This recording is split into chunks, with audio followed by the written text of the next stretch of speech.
Hi everyone, my name is Jen. I'm an author and a book reviewer, and I am here with Lola, who is just about in shot. Let me lower the camera because obviously she's more important to look at than me.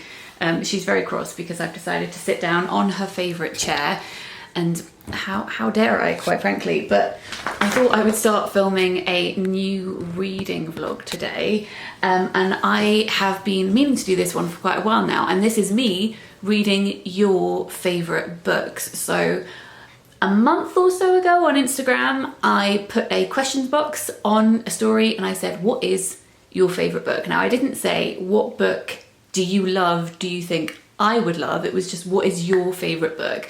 And the rule that I have made for myself with this video is that I will pick ones that were recommended a lot, ones that I already own because I would like to be working my way through my TBR. But I also thought I would talk to you about what books came in quite a lot that maybe I have no interest in, or that I've already read and didn't like, all of that stuff. So let's get into the data. I'm saying data like I have pie charts. I do not. I just have some vague scribbles in my notebook that I can just about make out. So let's go through those. There are 4 books I'm going to be reading, but there were some books that were recommended that I've already read and liked, so I thought I would give a shout out to those. So those were Hamnet by Maggie O'Farrell, which was one of my favourite books of 2 years ago. I did an interview with Maggie, which I'll link in the description box down below. It's a fantastic book. It will emotionally destroy you. The Need by Helen Phillips. I read this at the beginning of the year when I did a reading other booktubers' favourite books video, and I found it so unsettling and creepy and wonderful. Likewise, Our Wives Under the Sea by Julia Armfield was also recommended to me for this video, which I have read, and it has that unsettling vibe to it as well, and I really enjoyed that too. Disfigured by Amanda Leduc is a book that I have read and really enjoyed. Amanda reached out to me when she was writing it because she'd been watching my videos.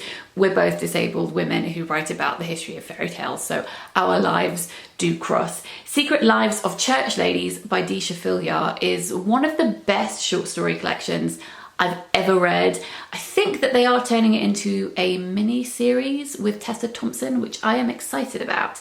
Mrs. March by Virginia Fito was my favourite book of last year. Absolutely adored it. Leave the World Behind by Ruman Alam is one of those books, like The Need or Our Wives Under the Sea, that is really unsettling and will get under your skin and you will think about it for ages. Passing by Nella Larson, one of my favourite classics. We Have Always Been Here by Samra Habib. I read this a couple of years ago and again really enjoyed it. I listened to the audiobook of that one.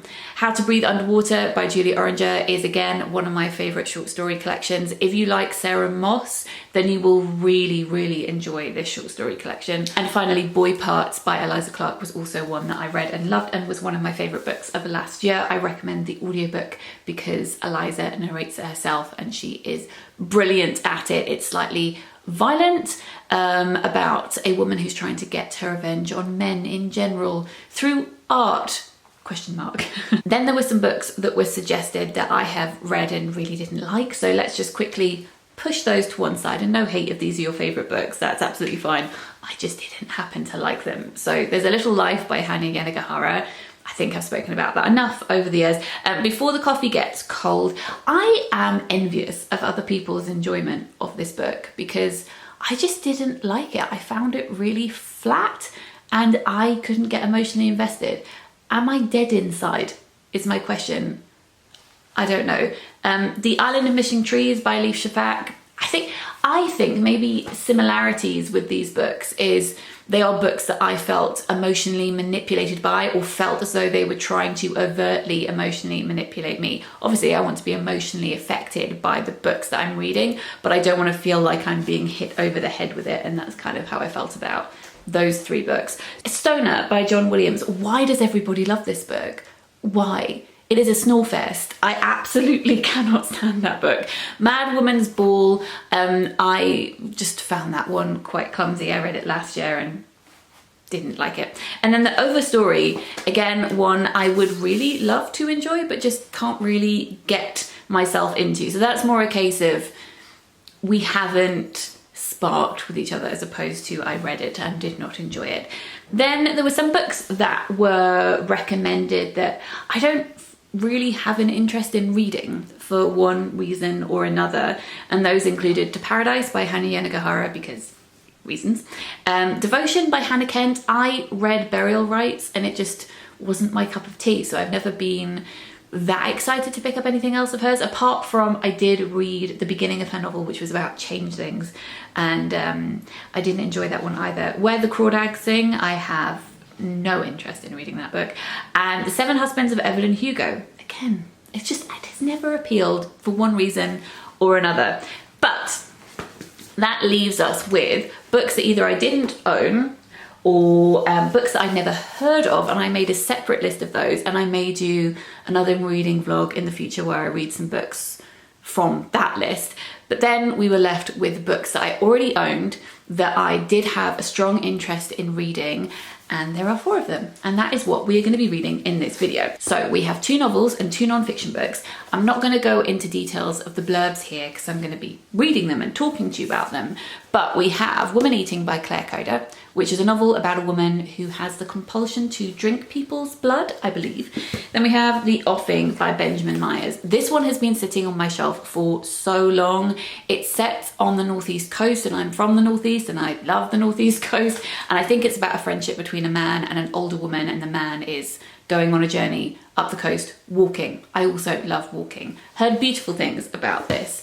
Then this is a non-fiction book called Easy Beauty by Chloe Cooper Jones, which is her writing about her life as a disabled woman, but also talking about philosophy and art. And finally, we have Crying in H Mart by Michelle Zauner, and this is about her relationship with food and family, and her mother having cancer.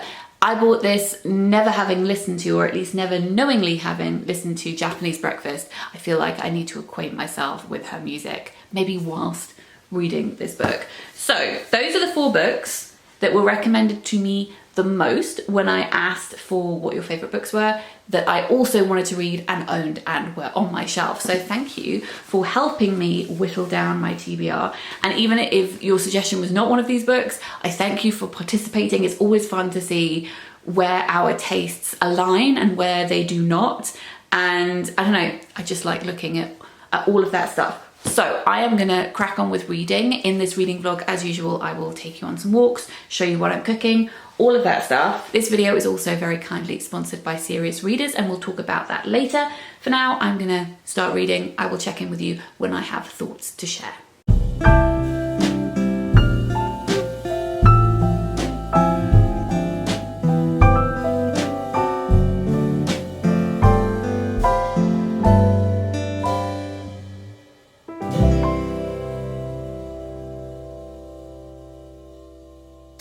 Okay, it's the evening, it's cozy, I've got my book. I'm gonna start reading The Offing by Benjamin Myers. I have a blanket, I have a cup of mint tea. I'm accidentally cosplaying as this sofa because this grey hat's showing up kind of green in the viewfinder, and then I'm just matching this cushion. Why not? But before I crack on with reading, I wanted to give a shout out to the sponsor of today's video, who is Serious Readers. I've been working with Serious Readers for over a year now, and I love them. You know that I love them if you've been around here over the course of the last year.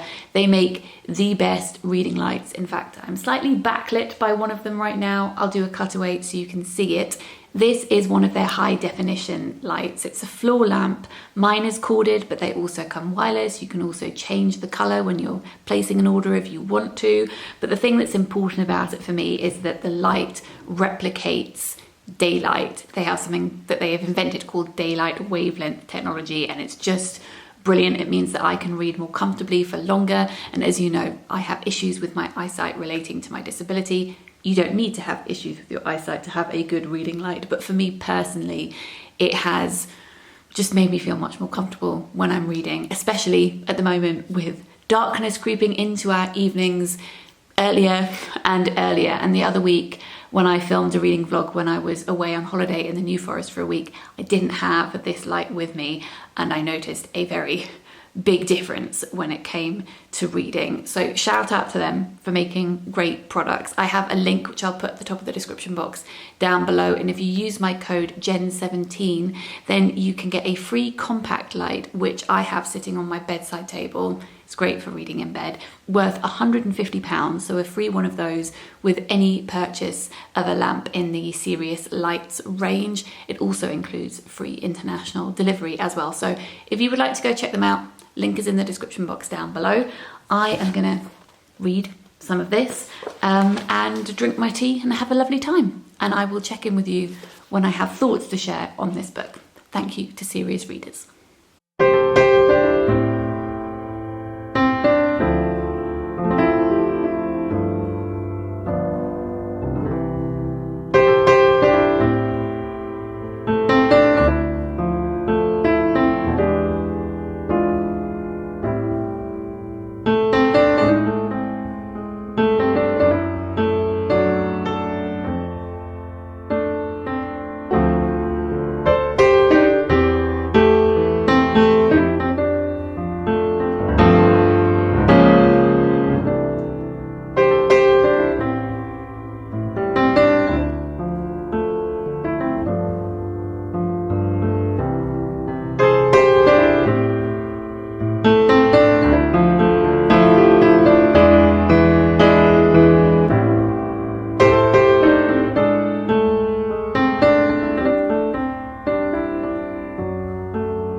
Do you ever find it weird how close that's just Lola trying to get comfortable on a beanbag over there.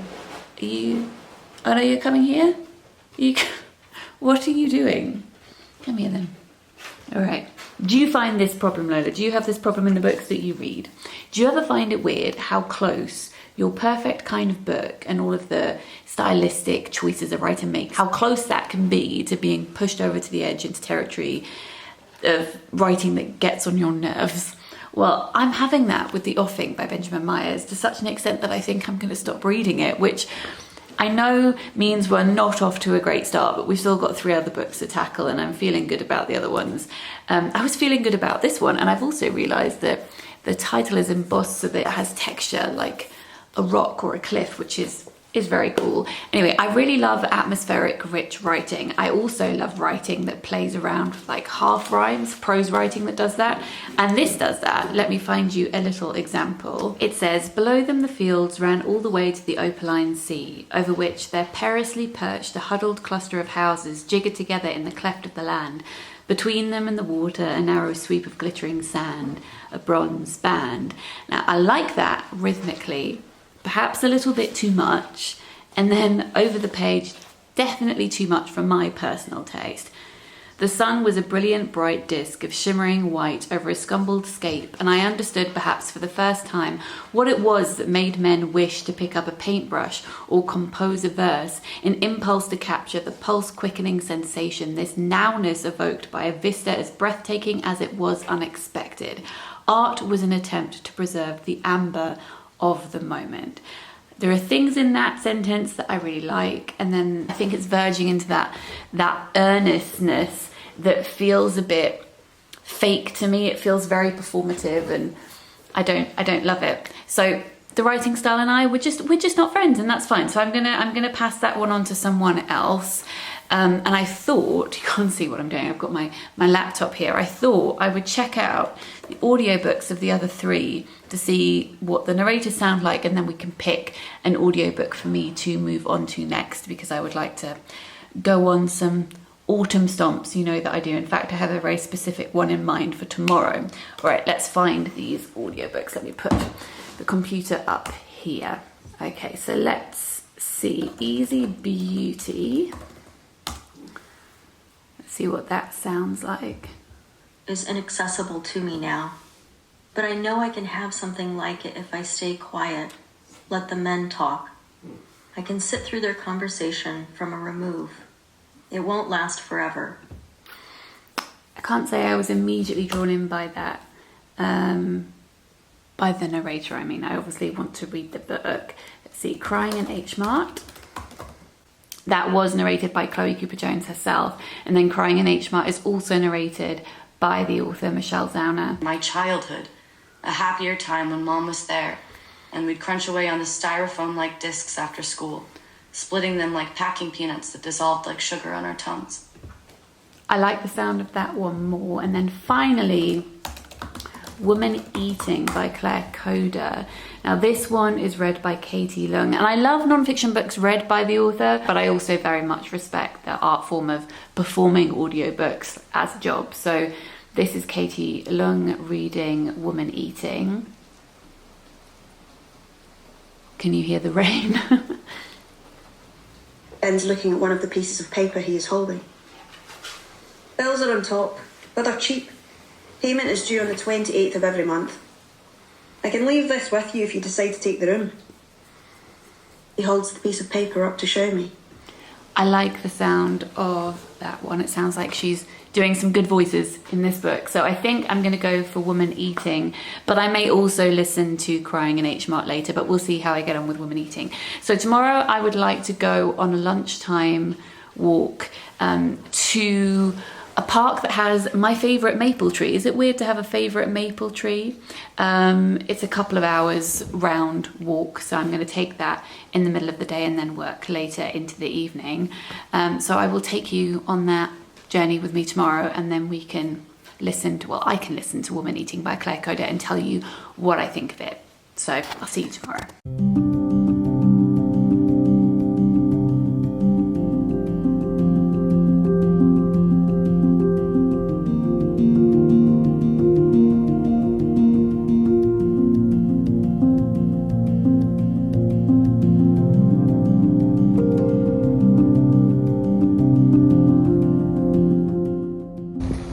It is much colder than I thought it was going to be.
Oh, we are definitely in to winter lighting season.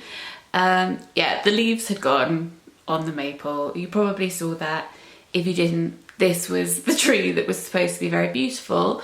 But I will insert a couple of photographs here of when the tree did look beautiful last year. And as you saw, there were lots of falling over my words. There were lots of other lovely leaves, but that maple tree, it had been and gone. And I was thinking about it as I was walking. It is the 20th of November, I think, just with life stuff that's been happening, but also the mild weather that we've been having. I keep thinking it's earlier than it is, and it's not. We are nearly in December, and I'm not quite sure how that happened. Anyway, I listened to a third of the audiobook, and I'm really, really enjoying it. I'm going to play you a little clip here. Actually, maybe I should give you context. So we are following Lydia, who is presenting, at least, as in her 20s, and she is a vampire. She was turned into a vampire by her mother when she was young.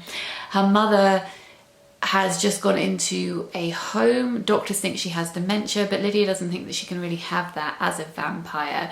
And it's interesting looking at aging or not aging as a vampire and what that's like as an older human presenting person, but then also for her as someone who is a student and looks as though she is much younger than she is because she was frozen in her skin at a younger age than her mother was. It's also looking at intergenerational trauma, inherited trauma, racism. Like sometimes she thinks that people have clocked on and recognized that she is a vampire, but because they're calling her horrible and disgusting and terrible, but then she realizes actually no, they don't know who she is at all. They're just being racist because her mum is half Malaysian and her dad was Japanese. So she's existing in all of these in-between spaces because people want to categorize her, and then she can't even categorize herself because she feels as though she's part human and part demon. And I think it's a really interesting way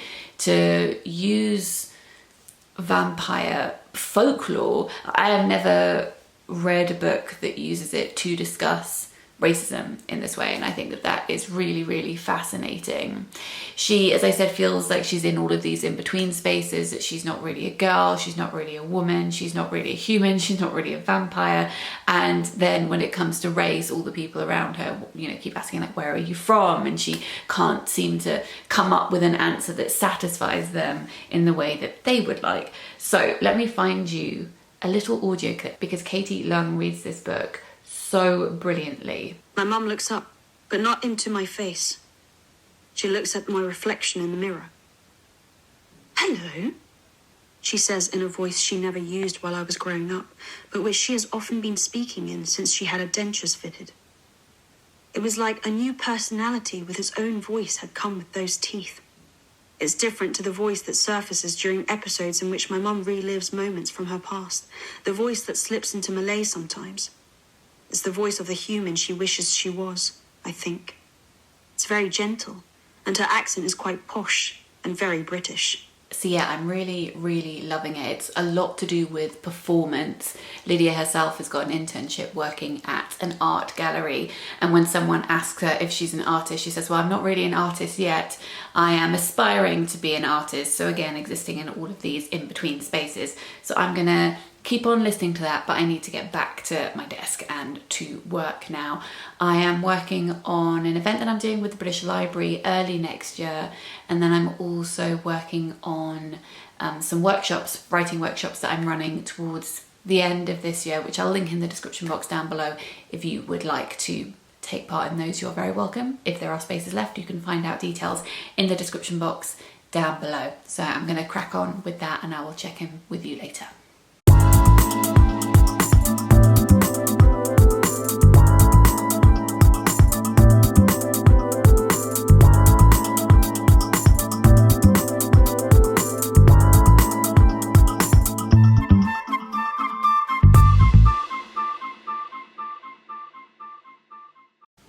Good morning. I am obviously not dressed yet, but I'm just popping on here for a second to say that I've finished reading Woman Eating by Claire Kohda, and I love this book, and I think it is going to be one of my favourite books of the year. So thank you for encouraging me to pick it up sooner rather than later.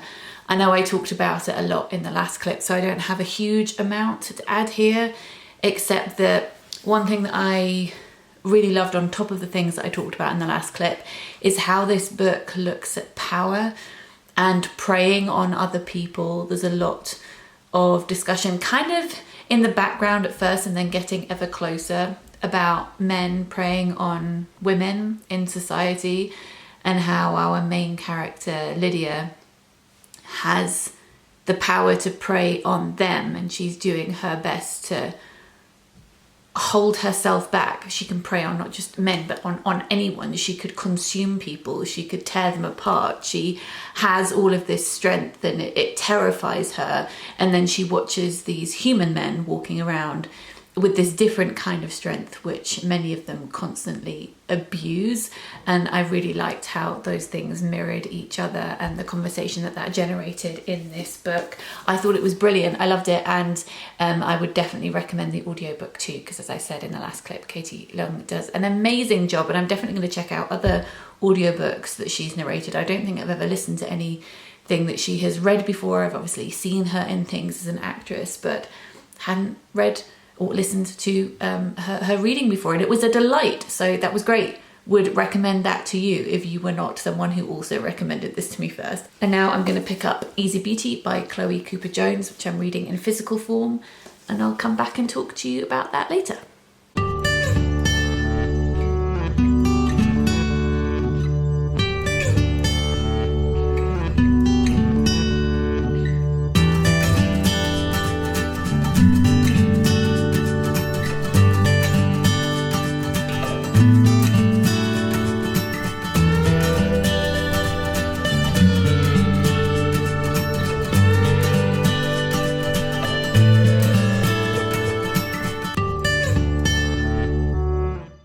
Honestly, it's impossible to try and make food look appetizing when you're cooking it at night in the dark, but I promise that curry was really delicious. And I do have a link which I'll put in the description box down below if you've never tried Gusto before and you would like to. I always forget to mention that link on here, but if you would like to sign up, I think that link gives you 65% off, and then I get money off a box too.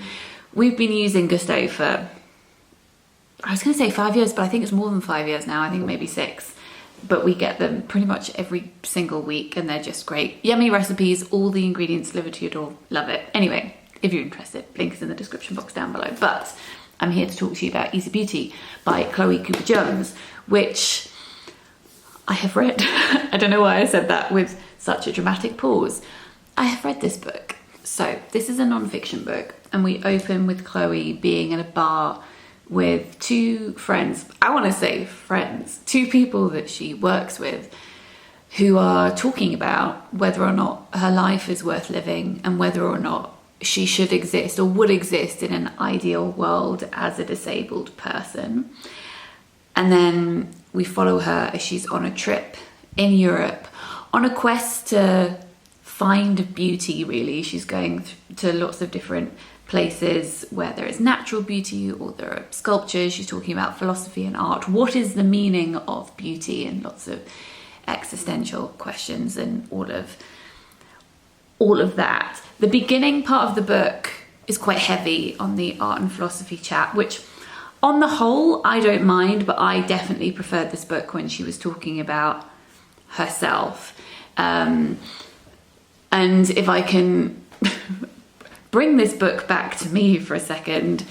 I mean, we're always coming at any book from whatever our lived experience is, but there have been many times in therapy sessions where, you know, I've been talking about a book or whatever, and my therapist has said, can we talk about how you feel instead of trying to intellectualize things or like displacing things? And I feel like Chloe does this quite a lot in her book. I'm not saying it's not deliberate. I think she's deliberately doing it, but elevating conversations that can make you feel uncomfortable surrounding bodies and disability and society's attitude towards disability.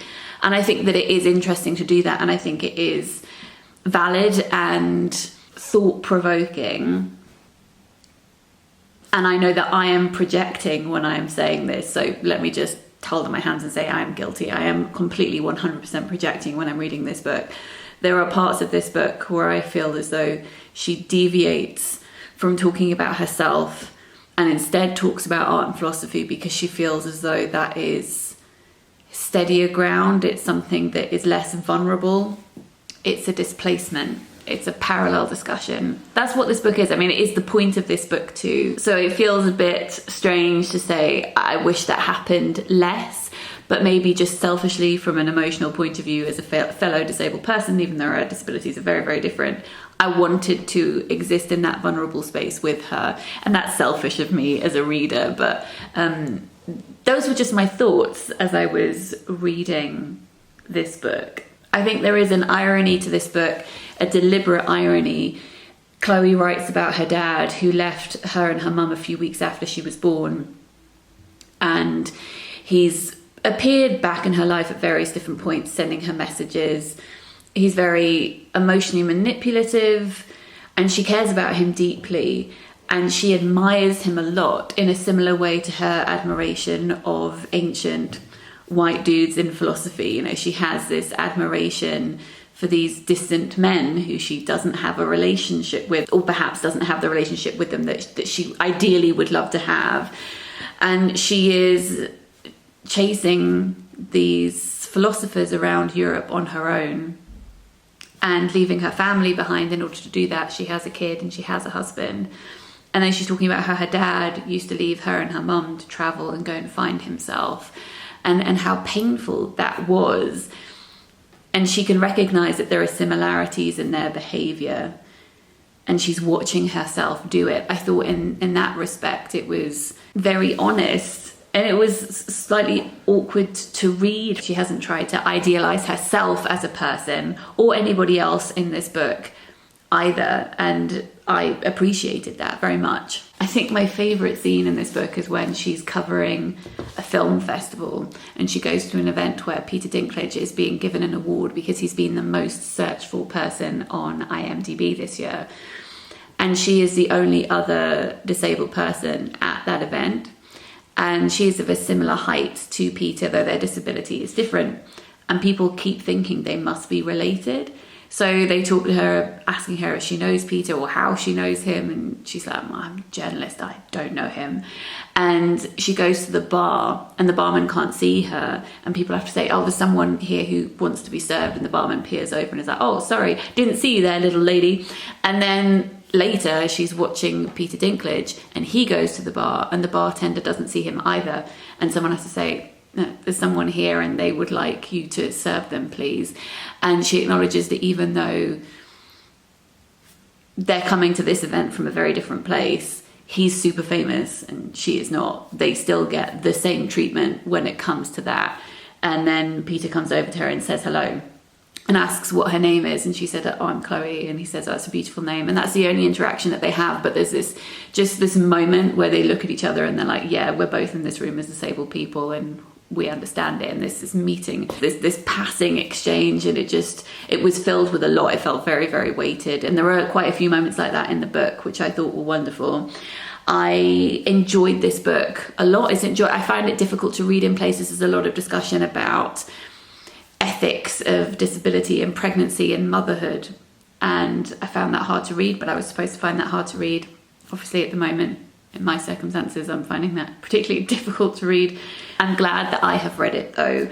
And I would say if you enjoyed Rebecca Towsend's book, this definitely reminded me of the book Sitting Pretty, which I absolutely adore. In the moments when she was talking about herself and teaching as well, because she's a teacher, I was reminded of Rebecca's writing on similar topics. But the philosophy art chat was very different to that book, took it in a different direction. Some similarities with Emily Rapp Black and the book Frida Kahlo and My Left Leg, which I also really like. So yeah, lots to think about with this one. So I'm going to start listening to Crying in H Mart, but I may check in with you tomorrow morning with work stuff. I'm not sure. Well, you will know in 1 second when I'm back on the screen wearing a different outfit. I've been making bolognese for dinner. Veggie bolognese, and then I also made another pumpkin pie because apparently I cannot be stopped, and I've got some dough rising for later in the week to make pizza. Essentially this is Carb City and I'm okay with that. Let's go for a walk outside. I also need to take some photos of a book that I don't have in my hand right now. I'll put it here. Ghost Music by Anne Yu. Sorry if this is jumping all over the place. You're being held in my hand. You are not on a tripod, so it's slightly wobbly. I need to take some photos of this book to go with the article I've written for Toast this month. Maybe I can take some photos of it in the forest if the light is not too dark, which it may be. Let's go for a walk and take some photos.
Hi, so I am a couple of hours into listening to Crying in H-Bar by Michelle Zauner, and I'm really loving this one too. I could see this one becoming one of my favourite books of the year, and I'm gonna end this video before I finish listening to it, but I'll speak about it in a wrap up in, well, soon, because we're near the end of November, aren't we? But this is a book where she's talking about her relationship with her mum, her relationship with food, and her relationship with music. And her mum didn't used to have a brilliant relationship at all. It was a very fraught relationship.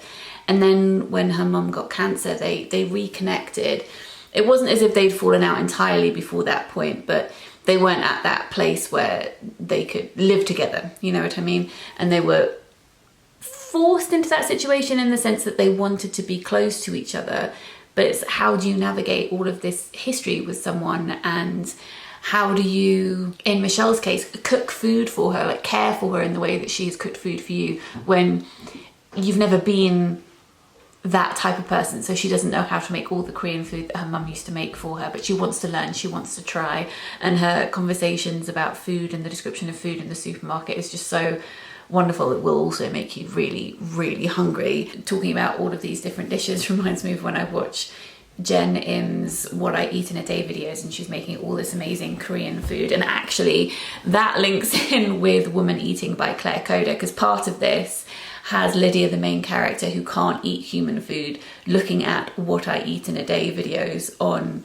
YouTube and on Instagram, so she can kind of get some understanding as to people's relationship with food and how that ties them to culture. And I feel like these two books actually really communicate with each other in a very strange way, because obviously one of them is about food and motherhood and dying, and this one is about, yes, those things, but also being a vampire. You know, very, very different things, but definitely certain parallels. And I always find that interesting, how books can have conversations with each other in your brain if you read them in a close proximity, even if they're not based on each other at all, you know? So I'm enjoying that. I'm enjoying thinking about those things. I imagine this is going to be a very difficult read as well. I haven't got to the part yet where she's talking about the period in her life when her mum was really, really sick, but I've heard from other people that it's a very upsetting and very detailed book. So if you find cancer stories, narratives difficult to read, then bear that in mind. So I will continue listening to this, and I will talk about it, as I said, in a wrap up. And thank you for joining me in this video, and thank you to Serious Readers for sponsoring this video. Please do check them out. They're linked in the description box down below. The code is there too. And thank you for helping me discover some great books. There was only one book that I didn't end up loving, and this was a fun experiment to do. Maybe I'll do more of these in the future. I always love doing a themed reading vlog. If you enjoyed this video, if you're new to my channel and you would like to subscribe, that would be lovely. And if you enjoy my content and would like to consider supporting me on Patreon, that would be very kind. Details are in the description box down below. I'm also doing Vlogmas over on Patreon. It's $2 for the entire month, and I'm uploading a very casual bookish video every weekday in December over there if you want to go and check that out. All usual content will still be going on here, but that's just a little bit extra if you would like to take a look. I'm gonna love you and leave you, and I will speak to you very soon. Sending lots of love. Bye.